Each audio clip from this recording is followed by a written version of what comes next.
আসসালামু আলাইকুম ভিউয়ার্স, কেমন আছেন? আশা করি সবাই ভালো আছেন। তো আজকে চলে আসলাম আমাদের শমশেরনগর বিমান বাহিনী ঘাঁটিতে। তো দেখেন এই যে গাছের মধ্যে আনারসগুলো অনেক লাল হয়ে আছে। এগুলা গাছের মধ্যে গাছ পাকনা, এগুলো আনারস।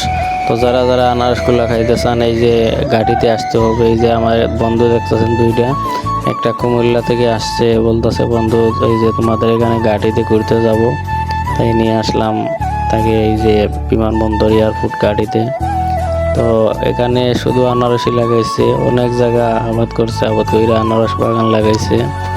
তো যারা যারা আনারস খাইতে চান বা নিতে চান অবশ্যই এই ঘাঁটিতে আসতে হবে। আর বাংলাদেশের মধ্যে এই যে আমাদের শমশেরনগর বিমান বাহিনী ঘাঁটি আছে, এখানে যে এই যে দেখতেছেন বড়ই লাগাইছে।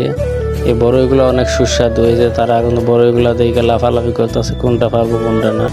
আর অনেক বড়ই, একটা গাছে অনেক বড়ই, অনেক মানুষ খাইতে পারবো, বড়ই খেয়ে শেষ করতে পারবো না।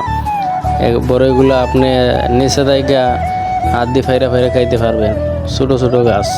তো যারা যারা বড়ইগুলো খাইতে চান অবশ্যই এখানে আসতে হবে, কারণ এরকম বড়ইর স্বাদ আর অন্য বড়ইর সাথে মিলবো না। আমাদের ঘাটির বড়ই অনেক সুস্বাদু, এরকম বড়ই আপনি অন্য কোনো জায়গায় পাবেন না। এই যে দেখেন রাস্তার দোনো সাইডে বড়ই গাছ লাগাইছে, অনেক বড়ই ধরছে গাছে।